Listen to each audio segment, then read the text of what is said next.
नमो नमः। सभी साथियों को नमस्कार।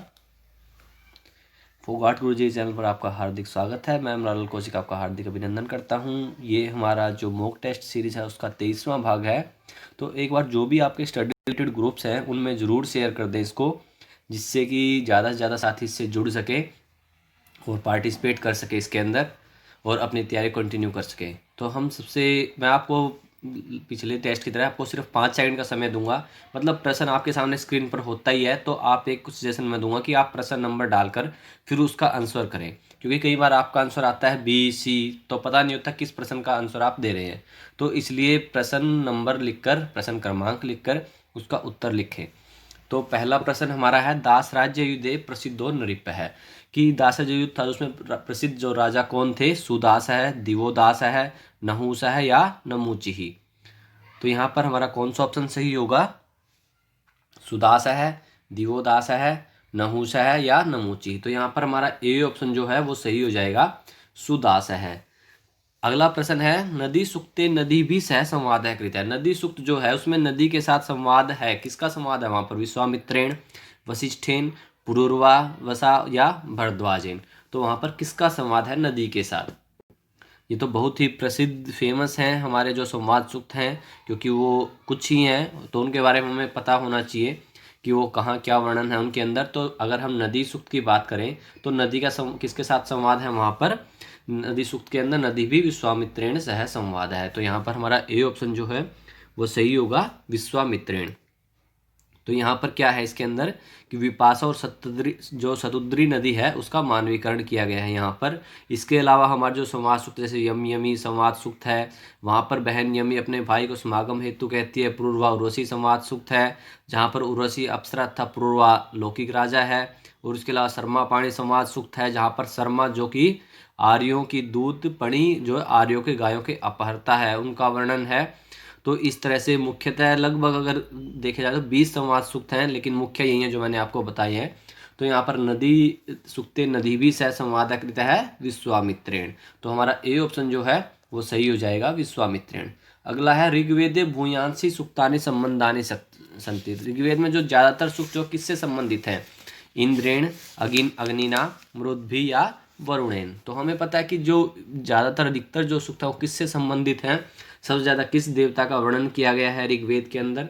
तो आपका ऑप्शन सही आ रहा है सभी बच्चों का, आना भी चाहिए सभी सही, क्योंकि तो बहुत ही कॉमन क्वेश्चन है, लेकिन हम कई बार जल्दबाजी में उसमें ही गलत कर सकते हैं ऐसे प्रश्न को, तो इसलिए जल्दबाजी नहीं दिखानी है हमें। तो यहाँ पर हमारा ऑप्शन सही होगा इंद्रेण, क्योंकि हमें पता सबसे ज़्यादा सूक्त किससे संबंधित है? इंद्र से, कि इंद्र से संबंधित है 250 सूक्त। और ये सबसे लोकप्रिय देव बताए गए हैं और सबसे ज़्यादा इन्हीं से। इसके अलावा इनके लिए क्या क्या विशेषण मैंने कल भी आपको बताया, सुशिप्र है, वज्रहस्ता है, वृषभ है, देहुस का पुत्र है, सोम इनका प्रियपान बताया गया है।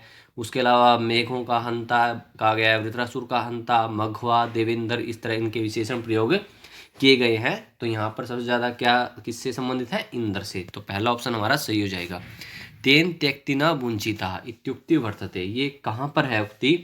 तेन त्यक्तेन बुंजिता, कठोपनिषद, मुंडकोपनिषद, इसकोपनिषद या केनोपनिषद। तो ये जो उक्ति है वो कहाँ पर है, किस उपनिषद के अंदर है वो हमें बताना है। तो ये कहाँ पर है? इस उपनिषद के अंदर। तो सी ऑप्शन जो है वो हमारा सही हो जाएगा। और इस उपनिषद किससे संबंधित है? यजुर्वेद से। और यजुर्वेद में कहाँ से? शुक्ल यजुर्वेद से। किससे? शुक्ल यजुर्वेद से। तो ईशोपनिषद यहाँ हमारा सी ऑप्शन जो है वो सही है। कठोपनिषद संवाद है वर्तते। कठोपनिषद में कौन सा संवाद है? इंद्र विरोचने हो, इंद्र यम हो, यम नचिकेत्सो हो या इंद्र वरुण हो। तो कठोपनिषद के अंदर कौन सा संवाद है? कठोपनिषद के अंदर कौन सा संवाद है? और कठोपनिषद किससे संबंधित है? कृष्ण यजुर्वेद से। सबसे पहले तो यही देख लें, कृष्ण यजुर्वेद से है ये, कृष्ण यजुर्वेद। और इसके अलावा यहाँ पर कौन सा संवाद है? तो वो है यम नचिकेत्सो। तो यहाँ पर हमारा सी ऑप्शन जो है वो सही हो जाएगा, यम नचिकेत्सो। निघंटु ग्रंथस्य भाष्यकर्ता। निघंटु जो ग्रंथ है उसके भाष्यकर्ता कौन है? देवराज यज्वा, सायण है, महीधर है या शौनक है। निघंटु ग्रंथस्य भाष्यकर्ता कौन है? निघंटु ग्रंथ के भाष्यकर्ता देवराज यज्वा। तो ए ऑप्शन जो हमारा सही होगा देवराज यज्वा। पृथ्वी सूक्तम वर्तते, पृथ्वी सूक्त कहाँ पर है? ऋग्वेद में है, यजुर्वेद में है, सामवेद में है या अथर्ववेद के अंदर है? पृथ्वी सूक्त जो है वो कहाँ पर है? पृथ्वी सूक्त कहाँ पर है?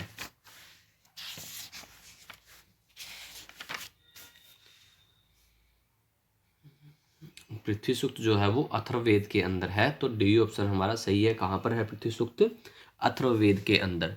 और अथर्ववेद की जो पतंजलि ने कुल 9 शाखाओं का उल्लेख किया है, नवदा अर्थवर्णो वेद है, लेकिन वर्तमान में इनकी सिर्फ 2 ही शाखाएं उपलब्ध है। कौन सी है? शौनकीय शाखा और पैपल्लाद शाखा। तो अगर हम पृथ्वी सूक्त के बारे में बताएं तो पृथ्वी सूक्त का कहाँ पर वर्णन है? अथर्ववेद के अंदर। अस्तो मा सदगम्य इत्युक्ति वर्तते, ये उक्ति कहाँ पर है? अस्तो मा सदगम्य। ईशोपनिषद, बृहदारण्यकोपनिषद, केनोपनिषद या तैत्तिरीयोपनिषद। देखो बहुत सी कॉमन सी उक्तियां हैं, लेकिन कई बार हम क्या होता है कि क्योंकि सभी में जो ऑप्शन है वो कंफ्यूज करने वाले होते हैं, तो वो उसमें हम कहीं ना कहीं गलत मार्क कर देते। तो ऐसा हमें ये जो मेन है कम से कम लगभग 10 या 12 ही मान लीजिए आप, जो कहीं ना कहीं पूछी ही जाती हैं। तो इनको तो हमें एकदम से अपने सामने आप किसी भी बोर्ड पर लिख सकते हो, व्हाइट बोर्ड पर लिख लो, इससे कि आपके दिमाग में रहें। तो ऐसा आप इनके लिए कोई प्रिपरेशन कर सकते हो। तो ईशोपनिषद, बृहदारण्यकोपनिषद, केनोपनिषद या तैत्तिरीयोपनिषद। तो कहाँ पर है ये? बृहदारण्यकोपनिषद के अंदर। तो हमारा बी ऑप्शन जो है वो सही हो जाएगा, बृहदारण्यकोपनिषद। अगला प्रश्न, नय वैस्त्र्याणि सख्यानि सन्ति इत्युक्तिः वर्तते। नय वैस्त्र्याणि सख्यानि सन्ति इत्युक्तिः वर्तते यम यमी संवादे, सर्मापणि संवादे, पूर्वा उर्वशी संवादे या विश्वामित्र नदी संवादे। तो ये जो उक्ति है वो कहाँ पर है? यम यमी संवाद में है, सर्मापणि संवाद के अंदर है, पूर्वा उर्वशी संवाद के अंदर है या विश्वामित्र नदी संवाद में है। तो ये कहाँ पर है?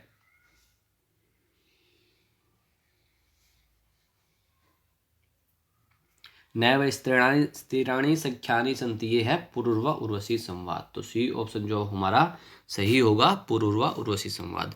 यजुर्वेदस्य गुर्जर देशीय भाष्यकार है। जो यजुर्वेद गुर्जर देशीय भाष्यकार कौन है? उव्वट, महिद्र है, सायण है या शौनक है? इनमें से कौन सही है? उव्वट है, महिद्र है, सायण है या शौनक है? तो यहाँ पर हमारा बी ऑप्शन जो वो सही हो जाएगा, महिद्र है। कौन है? महिधर है। अगला प्रश्न है, पूर्वा उर्वशी संवाद से प्रभाव वर्तते। पूर्वा उर्वशी संवाद का जो प्रभाव है वो कहाँ पर है?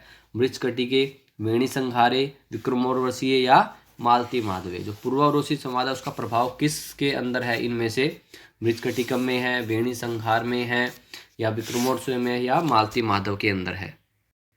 तो यहाँ पर हमारा आंसर होगा विक्रमोर्वशीय। जो सी ऑप्शन जो हमारा सही होगा। जो विक्रमोर्वशीय क्या है? 5 अंक है इसके अंदर। ये क्या है? एक त्रोटक है। जो इसका मुख्य रस है वो क्या है? श्रृंगार है। मुख्य रस इसका क्या है? श्रृंगार। को हमें पूर्वा उर्वशी संवाद से समझ लेना चाहिए कि वहाँ पर क्या है? श्रृंगार रस उसका मुख्य है। और इसमें क्या क्या? पूर्वा उर्वशी के परिणय परिणय का वर्णन है। विक्रमोर्वशीय के अंदर क्या है? पूर्वा और उर्वशी के परिणय और परिणय का वर्णन है। तो इस तरह से जो पूर्वा उर्वशी संवाद से प्रभाव वर्ते विक्रमोर्वशीयम। तो यहाँ पर हमारा सी ऑप्शन है वो सही होगा। इसके अंदर 5 अंकों का एक त्रोटक है और श्रृंगार इसका मुख्य रस है। तो यहाँ पर अगला प्रश्न होगा हमारा, ऋग्वेदे सोम सुक्तानि सन्ति। ऋग्वेद में सोम सुक्त जो है वो है नवम मंडल में, अष्टवें मंडले, प्रथमे मंडले या 10वें मंडले। जो सोम सुक्त है वो कहाँ पर है? बहुत मुख्य प्रश्न है, ये भी बहुत कॉमन प्रश्न है। ये प्रश्न देखने में बहुत बेसिक है जो मैं उठा रहा हूँ आप लोगों के लिए, लेकिन कहीं ना कहीं यही हमसे घुमा फिरा कर पूछे जाते हैं और यही हमें कंफ्यूज कर देते हैं। तो यहाँ पर हमारा आंसर सही होगा नवमे मंडले। ऑप्शन ए जो है वो हमारा सही है। कहाँ पर है? ऋग्वेद में सोम सुक्त कहाँ है? 9वें मंडल में। वेदांगानी संति, वेदांग कितने हैं? त्रीणी, षट, नव या एकादश। कितने हैं वेदांग हमारे? 3 हैं, 6 हैं, 9 है या एकादश है? तो हमें पता है शिक्षा, कल्प, व्याकरण, निरुक्त, छंद और ज्योतिष। इस तरह से हमारे शिक्षा, कल्प, व्याकरण, छंद और ज्योतिष अगर गिन भी लिए साथ साथ ही आपने, तो भी हमारा आंसर सही हो जाएगा। कितने हैं? 6 हैं। तो हमारा बी ऑप्शन जो है वो सही होगा, वेदांगानी संति षट। अधस्तन युग्मानाम समीचीनाम तालिका चुनित। हमें यहाँ पर तालिका को मिलाना है। देखो एक प्रश्न के अंदर यहाँ 4 प्रश्न कवर होंगे हमारे। ऋग्वेद है, सामवेद है, यजुर्वेद है या अथर्ववेद है, और उहेगानम, सर्मापणि संवाद है, पृथ्वी सूक्तम या शिव संकल्प सूक्तम। ये कहाँ कहाँ पर है? एक तो हमने अभी कवर किया है शिव संकल्प सूक्त, पृथ्वी सूक्त कहाँ पर है? कहाँ था पृथ्वी सूक्त? आपको ध्यान होगा एक प्रश्न हम पहले ही कर चुके हैं कहीं ना कहीं, तो आधा प्रश्न हमारा वहीं सही हो जाता है। तो वो है हमारा, थोड़ी देर आपको दे रहा हूँ, एक बार आप लोग अपना आंसर लिखिए।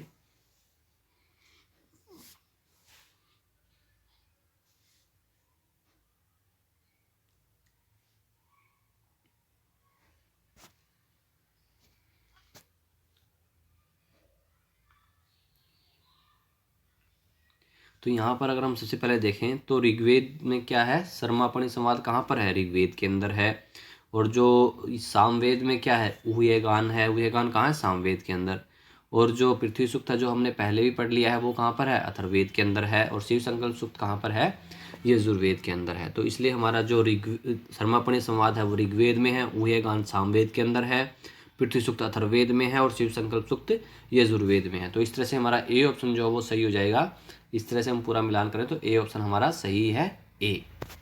अगला प्रश्न है, सांख्य दर्शन से प्रवर्तक है। सांख्य दर्शन के प्रवर्तक कौन है, पंचशिख है, कपिल है, ईश्वर कृष्ण है या आसुर। देखिए यही प्रश्न घुमा फिरा कर पूछा जा रहा है, मैं वही कह रहा हूँ आपको, बार बार यही प्रश्न आते हैं हर बार। तो इसमें क्या आंसर होगा हमारा, सांख्य दर्शन के प्रवर्तक कौन है हमारे,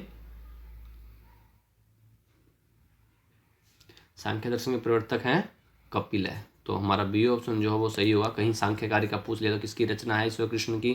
तो इस यही प्रश्न हमसे पूछे जाते हैं, एक यूज से एक्स्ट्रा फैक्ट में जो सारे कवर हो जाते हैं।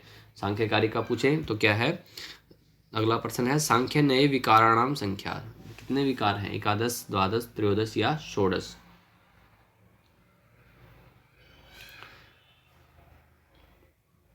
तो वहाँ विकार है षोडश, 16। डी ऑप्शन है हमारा वो सही होगा। सांख्य दर्शने कैवल्यम भवति, प्रकृते पुरुषस्य मनुष्य या गुणस्य। सांख्य दर्शने कैवल्यम भवति,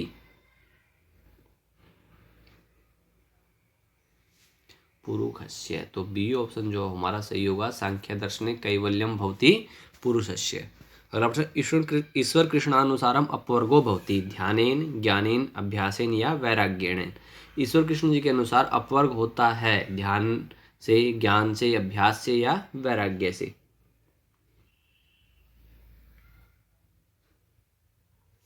तो वो होता है ज्ञान से। तो बी ऑप्शन हमारा सही होगा, ज्ञानेन। वेदांत सारानुसारेण तितिक्षाया अर्थ है। वेदांत सार के अनुसार तितिक्षा का क्या अर्थ है, सहिष्णुता, मोक्षेच्छा, क्रियाशक्ति या उपासना। वेदांत सार किसकी रचना है, सदानंद जी की, सदानंद। सहिष्णुता, मोक्षेच्छा या क्रियाशक्ति या उपासना। तो यहाँ पर हमारा ऑप्शन सही होगा, ए, सहिष्णुता। वेदांत सारानुसारेण तितिक्षाया अर्थ है सहिष्णुता। रज्ज्वाम सर्पत्व संभावना भवति, श्रवणशक्त्या, विक्षेपशक्त्या, अविद्या या भ्रमशक्त्या। रज्ज्वाम सर्पत्व संभावना भवति, श्रवणशक्त्या, विक्षेपशक्त्या, अविद्या या भ्रमशक्त्या। तो ये क्या होता है, एक भ्रम होता है। तो यहाँ पर हमारा भ्रमशक्त्या जो है, डी ऑप्शन जो हमारा सही होगा, भ्रमशक्त्या। कोषत्रयम मिलित्वम उच्यते। कोषत्रय है जो उसको मिलकर कहा, मिलाकर क्या कहा गया है, क्या मिलकर क्या होते हैं, स्थूल शरीरम, सूक्ष्म शरीरम, लिंग शरीरम या आत्म स्वरूपम।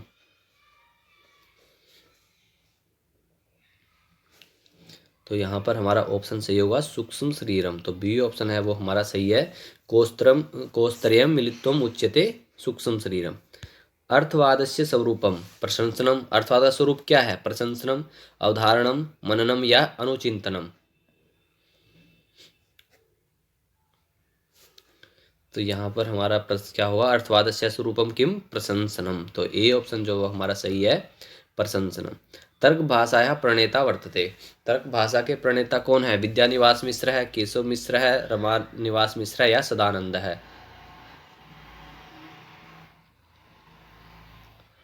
तर्क भाषा किसकी रचना है, तो वो है केशव मिश्र जी की। तो बी ऑप्शन जो हमारा सही हो जाएगा, केशव मिश्र है।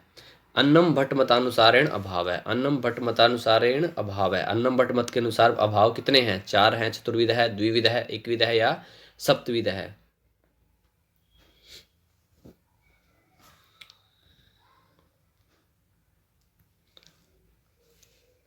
अन्नम भट्ट के अनुसार जो अभाव है वो कितने हैं, 4 प्रकार के हैं। तो ए ऑप्शन हमारा सही होगा, चतुर्विध है। प्राग भाव प्रतियोगी, कारणम, कार्यम, करणम या गुरुत्वम। प्राग भाव प्रतियोगी, कार्यम। तो बी ऑप्शन हमारा सही हो जाएगा कार्यम। स्वार्थम प्रार्थम चेति भेदो होता है। स्वार्थ और प्रार्थ किसके भेद होते हैं? प्रत्यक्षस्य, अनुमानस्य, उपमानस्य या शब्दस्य। स्वार्थ और प्रार्थ जो है वो किसके भेद होते हैं?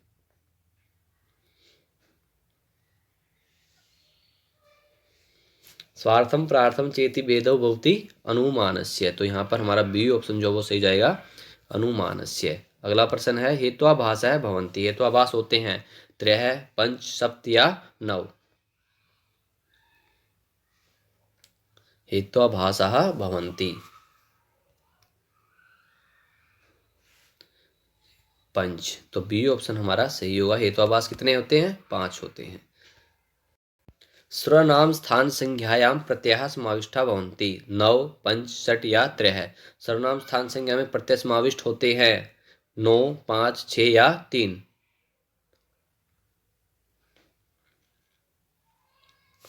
तो वो होते हैं पंच, 5। तो बी ऑप्शन हमारा सही हो जाएगा, पंच। प्रातिपदिक संज्ञायाम समावेशो न भवति। प्रातिपदिक संज्ञा में समावेश नहीं होता है। किसका? अर्थ होता है कृदंतस्य, समासस्य या धातुः। प्रातिपदिक संज्ञा किससे होती है? अर्थवत, अधातुर, अप्रत्यय, प्रतिपादिकम। तो इससे ही हम समझ जाएं क्या होगा वहां पर, किसका समावेश नहीं होता है? धातु हो, धातु वा। तो यह हमारा डी ऑप्शन जो वो सही हो जाएगा, धातु हो। ये ऑप्शन हमारा सही है, धातु हो। होता है अर्थवत अधातुर, तो यहाँ पर धातु हो जाएगा। विभाषा संज्ञा भवति। विभाषा संज्ञा किससे होती है? तिङन्तस्य किसकी होती है? निषेध विकल्पे हो, समासस्य या वेद भाषाया।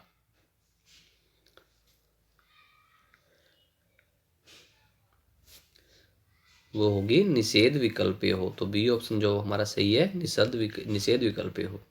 गुण संज्ञा का वर्ण संति। इनमें से गुण संज्ञक वर्ण कौन से हैं? अद, ए, ओ या य, व, र, ल, आद, ए, ऐ, औ या हर्ष, दीर्घ, प्लुतः। इनमें गुण संज्ञक वर्ण कौन से हैं?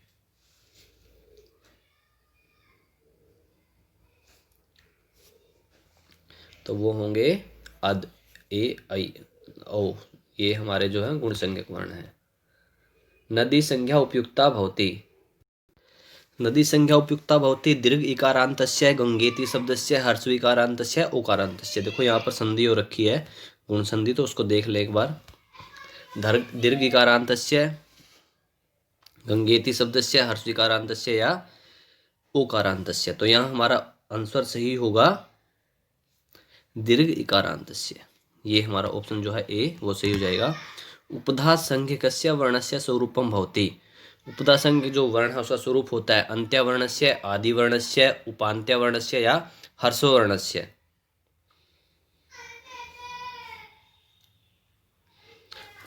उपधा संज्ञक वर्णस्य स्वरूपम भवति उपांत्यस्य, उपांत्य वर्णस्य। तो सी ऑप्शन जो हमारा सही होगा, उपांत्य वर्णस्य। भाषा विज्ञाने भाषायाः स्वरूपम गृह्यते। संकेत ग्राह्यम, स्पर्श ग्राह्यम, कर्ण ग्राह्यम या मुख ग्राह्यम। भाषा विज्ञाने भाषायाः स्वरूपम गृह्यते। भाषा विज्ञान में भाषा स्वरूप कैसा ग्रहण किया जाता है? संकेत ग्राह्य, स्पर्श ग्राह्य, कर्ण ग्राह्य या मुख ग्राह्य। तो वो होता है भाषा क्या होता है? कर्ण ग्राह्य। तो सी ऑप्शन हमारा सही हो जाएगा, सी। अगला प्रश्न है संस्कृत भाषाया समावेश क्रियते। योगात्मिकायाम, अयोगात्मिकायाम, प्रश्लिष्टात्मिकायाम या अश्लिष्टात्मिकायाम। संस्कृत भाषाया समावेश क्रियते। संस्कृत भाषा का समावेश किया जाता है कहाँ पर? योगात्मिकायाम, अयोगात्मिकायाम, प्रश्लिष्टात्मिकायाम या अश्लिष्टात्मिकायाम। तो यहाँ पर हमारा ऑप्शन सही होगा प्रश्लिष्टात्मिकायाम। तो सी ऑप्शन जो हमारा सही हो जाएगा, प्रश्लिष्टात्मिकायाम। अ वर्णस्य उच्चारण स्थानम अस्ति। अ वर्ण का उच्चारण स्थान है तालु, कंठ, मूर्धा या जिह्वा मूलम। अ वर्ण का उच्चारण स्थान क्या है? अ वर्ण का उच्चारण स्थान क्या होगा? एकुहु विसर्जनीय नाम। एकुहु विसर्जनीय के साथ होता है। इनका क्या उच्चारण स्थान होता है? सभी का कंठ है। अ, कैवर्ग, हकार और विसर्ग। तो इन सब का उच्चारण स्थान क्या होता है? कंठ है। तो बी ऑप्शन जो हमारा सही होगा, कौन सा है यहाँ पर? कंठ है। अगला प्रश्न, रघुवंशस्य सर्गे रागः दिलीपस्य गो सेवा चरण व्रतम वर्णितम अस्ति, कि रघुवंश के कौन से सर्ग में दिलीप के गो सेवा चरण व्रत का वर्णन है, प्रथमे, द्वितीय, चतुर्दशे या षोडशे। तो किसके अंदर है, तो वो हमें बताना है, पहले अंक में है, द्वितीय में है, चतुर्दश में है या षोडश में है, कौन से अंक के अंदर वो वर्णन है।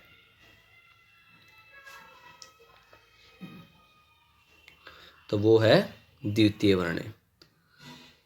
ठीक है, यहाँ पर हमारा बी ऑप्शन जो है वो सही हो जाएगा, द्वितीय वर्ण्य।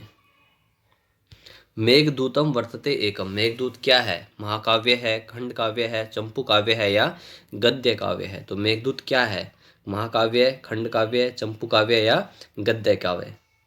और ये दो भागों में विभक्त है, पूर्व मेघ और उत्तर मेघ। तो यहाँ पर कुल ये इसको किस काव्य विधा के अंदर है, ये महाकाव्य, खंड काव्य, चंपू काव्य या गद्य काव्य। तो ये क्या है, एक खंड काव्य है। तो यहाँ पर हमारा बी ऑप्शन जो है वो सही हो जाएगा, खंड काव्य। अगला प्रश्न, शिशुपाल वधस्य सर्गे श्री कृष्ण नारद संभाषण, शिशुपाल वध किस सर्ग के अंदर श्री कृष्ण और नारद का संभाषण है, वार्तालाप है, प्रथमे, द्वितीय, तृतीय या चतुर्थे। शिशुपाल वध के किस सर्ग में कृष्ण और नारद का संभाषण है, तो वो हमें पता है। जब हम शुरू करते हैं शिशुपाल वध को, सबसे पहले यही वृतांत होता है कि जब नारद और जो नारद हैं वो कृष्ण को बताते हैं। तो यहाँ पर सबसे पहला ही सूक्त है, उस हमारा है सर्ग है। तो ये ऑप्शन जो हमारा सही हो जाएगा, प्रथमे। अगला प्रश्न, नैषधचरितस्य नायिका, नैषधचरित की नायिका कौन है, वासवदत्ता है, वसंत सेना है, दमयंती है या मालविका है। नैषधचरित की नायिका कौन है, वासुदत्ता, वसंत सेना। अगर नैषधचरित का सबसे पहले हमें पता है कि वहां पर किसका वर्णन है, नायक कौन है, वहां पर नल है, और नायिका कौन है, दमयंती। तो यहाँ पर हमारा सी ऑप्शन जो है वो सही हो जाएगा। और नैषधचरित के अंदर कितने हैं, 22 सर्ग हैं। अगला प्रश्न है, किरातार्जुनीय अंगिरस है, किरातार्जुनीय में अंगिरस कौन सा है, श्रृंगार, करुण, वीर या शांत। किरातार्जुनीय के अंदर जो अंगिरस है वो कौन सा है। देखो ये दोनों प्रश्न जो हैं वो बृहत्तरी से हैं। अगर हमें पता है सर्ग, देखो दोनों में अगर हमें अच्छे से पता है, दोनों को अगर हमने पढ़ा है, तो वहाँ पर है हमारे, तो यहाँ पर हमारा किरातार्जुनीय अंगिरस कौन सा है, वहाँ पर इसका तो वो है वीर रस। सी ऑप्शन हमारा सही होगा, वीर रस। और हमें पता है कि इसमें कितने सर्ग हैं, 18 सर्ग हैं, और नैषध में कितने सर्ग हैं, 22 सर्ग हैं। देखो हर पर्सन के अंदर कहीं ना कहीं वही आ रहा है हमारे सामने, वीर है। तो यहाँ पर क्या होगा, किरातार्जुनीय में कुल 18 सर्ग है, हमने बताया। इसका नायक कौन है, अर्जुन है। और इसका जो कथानक है वो महाभारत के वन पर्व पर आधारित है। वो किस पर आधारित है, वन पर्व पर, किसका, किरातार्जुनीयम का किस पर, वन पर्व पर आधारित है। इसमें क्या होता है कि किरात वेशधारी जो शंकर के साथ अर्जुन के युद्ध था, अर्जुन के द्वारा पाशुपात अस्त्र की प्राप्ति का भी वर्णन है। ठीक है, तो यहाँ पर हमारा जो सी ऑप्शन है वो सही होगा, किरातार्जुनीयम। और किरातार्जुनीयम किसकी रचना है, भारवी जी की रचना है। ये किसकी रचना है, भारवी जी की। 10 कुमार चरितम परिणतम, 10 कुमार चरितम किसकी रचना है, बाणभट्टेन, सुबंधुना, धन्यपालेन या दंडिना। 10 कुमार चरित किसकी रचना है,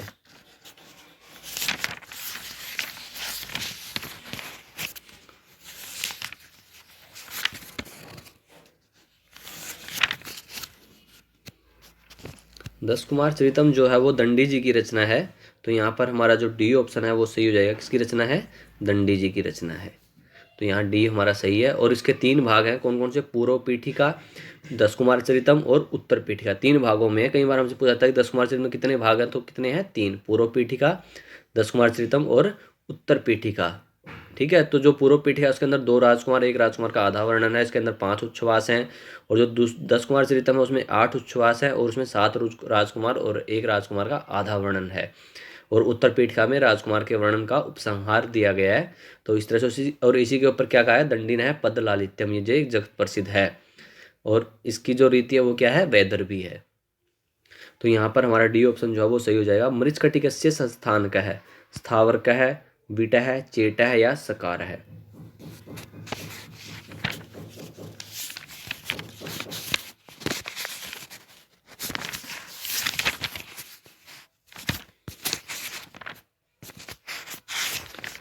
मृच्छकटिकस्य संस्थान का है, तो वो क्या होगा, सकार है। तो यहाँ पर हमारा डी ऑप्शन जो है वो सही हो जाएगा, डी। अगला प्रश्न है, काल प्रियनाथस्य यात्रायाम अभिनीतम स्वप्नवासवदतम उत्तररामचरितम मृच्छकटिकम या अभिज्ञान शाकुंतलम।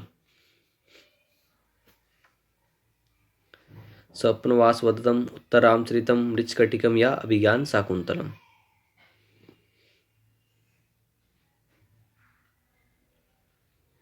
तो यहाँ पर हमारा ऑप्शन सही होगा उत्तर रामचरितम। बी ऑप्शन जो हमारा सही हो जाएगा उत्तर रामचरितम।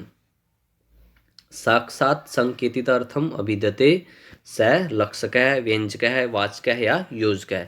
जहाँ साक्षात संकेतित अर्थ होता है वो क्या होता है, लक्षक है, व्यंजक है, वाचक है या योजक है।